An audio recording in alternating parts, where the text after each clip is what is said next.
និយាយថាថ្ងៃហ្នឹងគឺប្តីរបស់ខ្ញុំស្វឹងមួយថ្ងៃទៀតទេណាម្សិលមិញផឹកថ្ងៃនេះផឹកស្អែកផឹកទៀតណាហើយឆ្ងាញ់ទៅសួរថាប្តីស្វឹងនៅឆ្លើយមួយខ្ញុំវិញថានៅឯណា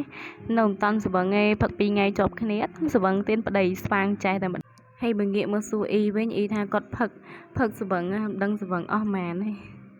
ព្រោះគាត់អត់បានហប់កនិយាយរួមទៅបងប្អូនទាំងអស់គ្នាឲ្យតែមានបងប្អូនជួបជុំគ្នាម្ដងម្កាលមានបុណ្យមានទានអញ្ចឹងណាផឹកស៊ីសប្បាយជុំបងប្អូនគឺសប្បាយមែនតើណាបងប្អូនបើចាំដើរលេងណានៃអញញ៉ៃទេនៅតែផ្ទះដាក់បាសមួយជ្រៀងជួបជុំបងប្អូនផឹកស៊ីជុំអញ្ចឹងទៅសប្បាយយកទៅណាមិនអស់ហើយនិយាយមែនសំបីតែខ្ញុំនឹងអត់បានផឹកស្រាជាមួយបងប្អូនទេណាប៉ុន្តែ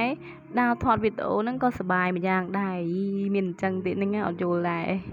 អត់សំណោះអីទេណាសំណោះតែបងប្អូនខ្ញុំគាត់និយាយថាអ៊ីអើយអ្នកកូនខ្ចីមិនបានផឹកក៏បានថតវីដេអូផុសដែរចាឥឡូវនេះគឺបងប្អូនរបស់ខ្ញុំហ្នឹងគេកាន់មេក្រូច្រៀងហើយតែច្រៀងមិនព្រោះតែបងប្អូនមិនចាំស្ដាប់សំឡេងបងប្អូនខ្ញុំច្រៀងទេតែបើកឲ្យស្ដាប់ហ្នឹងបាក់ខ្មាស់គេពេញនឹងឡូវហើយ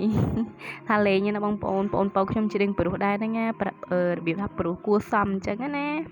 ឥឡូវនេះគឺរើកន្លែងវិញឯងបងប្អូនខ្ញុំមកដាក់មុខផ្ទះនេះវិញស្នុកលេងបាញ់ទឹកនិយាយទៅថាបងប្អូនរបស់ខ្ញុំនៅពេញបងប្អូនក៏មិនដែលសុបាយទេឥឡូវគឺគេមកស្រុកម្ដងសុបាយនឹងលេងនៅមុខផ្ទះអញ្ចឹងណាបងប្អូនតែរបស់ខ្ញុំវិញអត់មានសុបាយទេចាគឺនេះដៃរវល់បងប្អូនរវល់យល់រឹងកូននេះ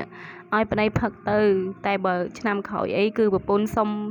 សរុបម្ដងឯណាប្តីឲ្យប្តីផឹកទៅចាំឆ្នាំក្រោយចាំសរុបក្រែងប្តីផឹកចាញ់យើងជាប្រពន្ធអញ្ចឹងណាដូចមើលខ្លួនឯងនេះផឹកខ្លាំងអី